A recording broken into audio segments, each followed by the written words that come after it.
एक बड़े दिमाग, 2 पैर, 2 हाथ और फिजिकली फिट बॉडी के साथ इंसान के पास किस चीज़ की कमी है? शायद किसी भी चीज़ की नहीं।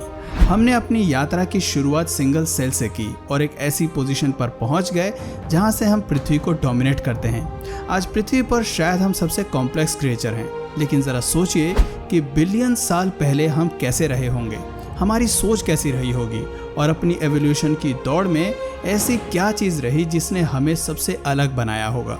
पिछले एपिसोड में हमने आपको बताया था कि एक सिंगल सेल से जानवरों की आँख, दिमाग और बाकी ऑर्गन्स का कैसे विकास हुआ। आगे की कहानी को जारी रखते हुए चलिए जानते हैं डायनासोर्स के राज में हमने अपने आप को कैसे जीवित रखा और आने वाले खतरे के लिए खुद को कैसे तैयार किया। सर्वाइवल के गेम में हम कैसे अपने आप को अप टू डेट रख पाए।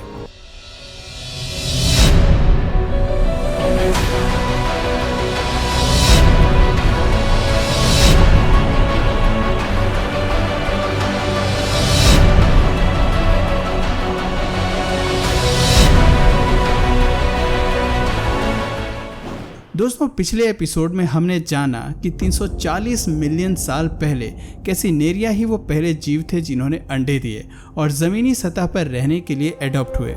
ज़मीन पर रहने का मतलब था कि ये ज़्यादा अनोखी चीज़ें देख सकते थे, अलग तरह से साउंड और स्मेल को महसूस कर सकते थे। इन फीचर्स के विकास का मतलब था कि अब दिमाग के पास ज़्यादा जानकारी पहुंच रही थी। इतनी जानकारी को समझने और प्रोसेस करने के लिए दिमाग को इवॉल्व होने की ज़रूरत थी। जहां हमारा दिमाग अपने आप को इवॉल्व करने में व्यस्त था, वहीं मिलियन ईयर्स में ज़मीन पर कई दूसरी प्रजातियां भी पनप चुकी थी। भोजन को पाने के लिए ज़मीन पर अप्रतिद्वंदी बढ़ते जा रहे थे। ऐसे में खुद को अव्वल रखने के लिए हमारे अंदर मजबूत जबड़ों का विकास हुआ। ताकतवर जबड़े होने का मतलब था कि अब हम ज़्यादा भोजन खा सकते थे और ज़्यादा तेजी के साथ अपने प्रतिद्वंदियों से भी भिड़ सकते थे। टेरासोरस, जो कभी हमारे प्रतिद्वंदी थे, वो मजबूत जबड़े के चलते अब हमारे लिए शिकार बन चुके थे। हम तेजी से उनके पीछे भाग सकते थे और शार्प दांतों से एक ही हमले में उनको मार सकते थे। जहां एक तरफ हम ज़मीन को डोमिनेट करते हुए एवोल्यूशन की रेस में आगे बढ़ रहे थे, वहीं सबसे बड़ी हार हमारा इंतज़ार कर रही थी। 250 मिलियन ईयर्स पहले धरती ने फिर अपने इनिशियल फेज में जाना शुरू किया। आज के साइबेरिया के पास धरती ने फटना शुरू किया और उससे भारी मात्रा में मैग्मा बाहर आया। गर्म लावा ने धीरे धीरे पत्थर से लेकर सब कुछ जलाना शुरू किया।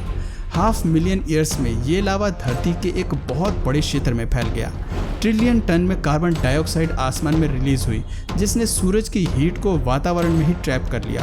धीरे धीरे ऑक्सीजन का लेवल गिरता गया और कार्बन डाइऑक्साइड इतनी ज़्यादा बढ़ गई कि पृथ्वी का तापमान 100 डिग्री तक राइज हो गया।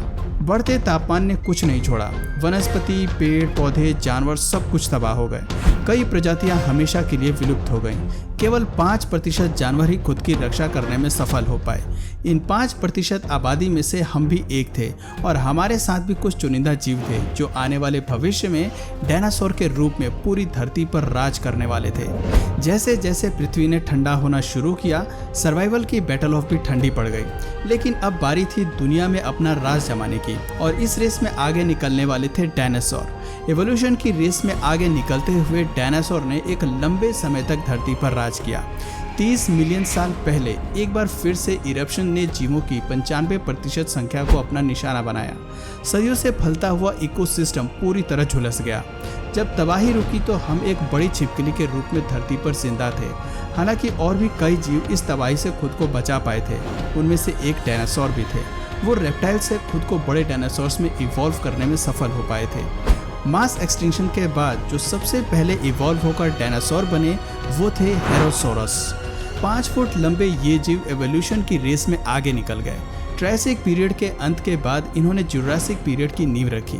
डायनासोर्स हमसे हर मामले में आगे थे। आकार से लेकर तेजी में और मजबूती में इनका कोई जवाब नहीं था। हम इन्हें ताकत के मामले में हरा नहीं सकते थे और ऐसे में इनसे बचने का केवल एक ही रास्ता था और वो है इवोल्यूशन। मिलियन साल के विकास के बाद हम एक रोडेंट के रूप में विकसित हुए। अब हमारा आकार छोटा था लेकिन हमारी फुर्ती कमाल की थी। शिकारियों से बचने के लिए हमने रात को शिकार करने का तरीका ढूंढ निकाला था, क्योंकि ज़मीन के ऊपर बड़े जानवर का राज था। इसलिए ज़मीन के नीचे छिपकर रहना हमारे लिए बेस्ट ऑप्शन था। लेकिन छिपकर शिकार करने के भी अपने नुकसान थे। रात को काला अंधेरा छाया रहता था और ठंड भी बेहद ज़्यादा होती थी। ऐसे में इन दिक्कतों से बचने के लिए हमारे सेंसेस ने शार्प होना शुरू किया। अब हम दूर की आवाज़ को सुन सकते थे, धरती में पैदा होने वाले कंपन को महसूस कर सकते थे और सबसे बड़ी बात थी कि हम डायनासोर्स की महक को दूर से ही सूंघ सकते थे। लेकिन ये काफ़ी नहीं था। हमारा दिमाग अभी भी खतरे की स्थिति को एनालाइज करने में असमर्थ था। ऐसे में हमारे दिमाग में एक नियोकॉर्टेक्स नाम का एक नया स्ट्रक्चर इवॉल्व हुआ, जिसके चलते हमारे मुश्किल विचार को प्रोसेस करने की और खतरे की स्थिति को एनालाइज करने का फीचर विकसित हुआ। ये हमारे लिए एक नई ताकत थी। इसी की बदौलत हम अपने आसपास के हालात को एनालाइज कर सकते थे और उसी हिसाब से रिएक्ट भी कर सकते थे। ये फीचर हमें भविष्य में कल्पना करने, कम्युनिकेट करने और क्रिएट करने की ताकत देने वाला था। लेकिन अभी हम इस विचार के महत्व से अनजान थे। 66 मिलियन साल पहले हम एक रोडेंट के रूप में धरती पर मौजूद थे और अपनी दिमागी काबिलियत के चलते जंगल में छिपकर रहना जानते थे। इस रोडेंट का नाम बेटाडोंग था और ह्यूमन एवोल्यूशन की सारी जिम्मेदारी इसी जीव पर थी। अगर ये अपने आप को बचाने में असफल हो जाता तो शायद धरती पर इंसान के एवोल्यूशन की कहानी हमेशा के लिए खत्म हो जाती। लेकिन डायनासोर से बचने के लिए इसने अपने सुपर चार्ज ब्रेन और शार्प सेंसेस का इस्तेमाल किया। इन बड़े आकार वाले जानवरों की बदौलत ही बेटाडोंग ने अपने आप को इवॉल्व किया। खुद के अस्तित्व को कायम रखने के लिए इस जीव ने अंडे की बजाय बच्चों को जन्म देना बेहतर समझा। लेकिन बात सिर्फ रिप्रोडक्शन की नहीं थी, बच्चों को खूंखार डायनासोर से बचाना भी बहुत ज़रूरी था। ऐसे में जन्म के बाद बच्चों को छोड़ने की बजाय हमने उनकी देखभाल की, बेबीज को दूध पिलाना शुरू किया। स्वीट ग्लैंड्स के साथ हमारे अंदर मेमोरी ग्लैंड्स का भी निर्माण हुआ। देखा जाए तो हमने एक बेमिसाल सफ़र तय किया था। सिंगल सेल से हम चूहे के रूप में विकसित हो चुके थे और यही चूहा भविष्य में 4000 से भी ज़्यादा प्रजाति के विकास के लिए जिम्मेदार होने वाला था। हालांकि आज हम डायनासोर्स की ताकत के सामने झुकने के लिए मजबूर थे, लेकिन आने वाला वक्त हमारे लिए सुनहरा होने वाला था। डायनासोर्स ने 165 मिलियन सालों तक धरती पर राज किया। जब सभी जीवों को लगा कि डायनासोर्स की डोमिनेंस को रोका नहीं जा सकता, तभी कहानी में एक एस्ट्रॉयड की एंट्री हुई। ये घटना है 65 मिलियन साल पहले की, जब एक जायंट एस्ट्रॉयड धरती से टकराया। जहां डायनासोर्स इस तबाही से सर्वाइवल की जंग हार गए, वहीं छोटे आकार ने चूहों को इस जंग में जीत दिलाई। वह इस तबाही से बचने के लिए जमीन के अंदर चले गए। एक तरफ डायनासोर्स बढ़ते तापमान और बिना भोजन के तिल तिल मरने के लिए मजबूर हो गए, दूसरी तरफ रोडेंट और बग्स जैसे छोटे जानवरों को अपनी हुकूमत बरकरार रखने का मौका मिला। 64 मिलियन साल पहले हम पुर्गाटोरियस जीव के रूप में धरती पर जिंदा थे। हमारा आकार भले ही 6 इंच का था, लेकिन हमारी बुद्धि की क्षमता कमाल की थी। अपने सुपर डेवलप्ड ब्रेन की बदौलत हम जमीन पर सब जगह फैल गए। वक्त के साथ कई नए कॉन्टिनेंट्स का फॉर्मेशन हुआ, लेकिन हम वहाँ भी अपने साम्राज्य को स्थापित करने में सफल रहे। चारों तरफ फैले तबाही के मंजर ने धीरे धीरे शांत होना शुरू किया और जीवन एक बार फिर नए सिरे से शुरू हुआ। 60 मिलियन साल पहले पेड़ों का विकास हुआ, जिन पर फल फूल लगना शुरू हुए। हमने अपने आप को जिंदा रखने के लिए फ्रूट्स को खाया। फ्रूट से मिलने वाले न्यूट्रिशंस ने हमारे शरीर को स्वस्थ बनाया। ऐसे में मांस खाने के बदले हमने फल को अपने भोजन के रूप में चुन लिया और उसे पाने के लिए ज़मीन छोड़कर पेड़ों पर चले गए। मानना पड़ेगा कि मीट के बदले फ्रूट्स को चुनना एक फ़ायदे का सौदा था, क्योंकि अब हमें शिकार करने के लिए मेहनत करने की ज़रूरत नहीं थी।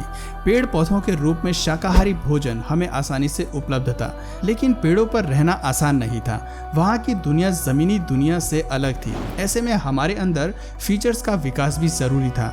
वक्त के साथ धीरे धीरे हमारे शारीरिक ढांचे में बदलाव आया और हम एल्टीएलेसिस नाम के जीव में विकसित हुए।